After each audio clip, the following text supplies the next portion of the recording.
শহীদ মুগ্ধের ভাই মীর মাহবুবুর রহমান স্নিগ্ধ জুলাই স্মৃতি ফাউন্ডেশনের প্রধান নির্বাহীর পদ সেরে গভর্নিং বডির সদস্য হয়েছেন। এর নতুন সিইও হিসেবে দায়িত্ব পালন করবেন অবসরপ্রাপ্ত লেফটেন্যান্ট কর্নেল কামাল আকবর। বৃহস্পতিবার সন্ধ্যায় প্রধান উপদেষ্টা ডক্টর মোহাম্মদ ইউনূসের সরকারি বাসভবন যমুনায় তার সভাপতিত্বে ফাউন্ডেশনের বোর্ড সভায় এসব সিদ্ধান্ত আসে। জুলাই শহীদ স্মৃতি ফাউন্ডেশনের চতুর্থ বোর্ড সভায় যোগ দেন সংগঠনের দায়িত্বশীলরা। অন্তর্বর্তী সরকারের প্রধান উপদেষ্টা ডক্টর মোহাম্মদ ইউনূসের সভাপতিত্বে এবারের বোর্ড সভায় এসেছে দায়িত্বের রদবদল। যমুনায় বোর্ড মিটিং শেষে বাইরের সংবাদ সম্মেলনে বিস্তারিত তুলে ধরেন গভর্নিং বডির নতুন সদস্য মীর মাহবুবুর রহমান স্নিগ্ধ। তিনি জানালেন, পড়ালেখায় সময় দিতে ছেড়েছেন ফাউন্ডেশনের প্রধান নির্বাহীর দায়িত্ব। পড়ালেখার জন্য আমি আপাতত সিইও, যেহেতু অনেক কাজ করতে হয়, সিইও থেকে আমি পদত্যাগ গ্রহণ করছি।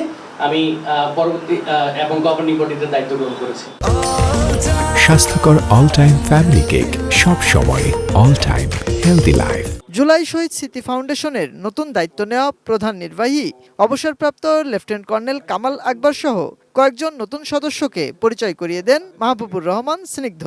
সাথে তুলে ধরেন ফাউন্ডেশন থেকে দেওয়া আর্থিক সহায়তার বিষয়ও। আমরা এখন পর্যন্ত জুলাই শহীদ স্মৃতি ফাউন্ডেশনের অনুকূলে আর্থিক অনুদান প্রদানের জন্য ভ্যাট ও ট্যাক্স মওকুফ পেয়েছি। আর্থিক বছরের যেই পরবর্তী হিসাব আছে সেই হিসাবের অডিট সম্পন্ন করে একেবারে এই আর্থিক বছর পরে এই অডিট রিপোর্টটি আপনাদের কাছে প্রকাশ করা হবে। তবে জুলাই শহীদ স্মৃতি ফাউন্ডেশনের সদস্যদের একজন শহীদ ইয়ামিনের বাবা দাবি জানান, শহীদ পরিবার থেকেই কাউকে প্রধান নির্বাহী করা হোক। সিওর সাথে শহীদ ফ্যামিলির বা ওনার শহীদ ফ্যামিলির কোনো সম্পর্ক নাই, তাহলে ওনার যদি কোনো আবেগ না থাকে, ওনার যদি শহীদ পরিবারদের প্রতি কোনো দরদ না থাকে, তাহলে ওনার কাছে আমরা কি যা বলবো।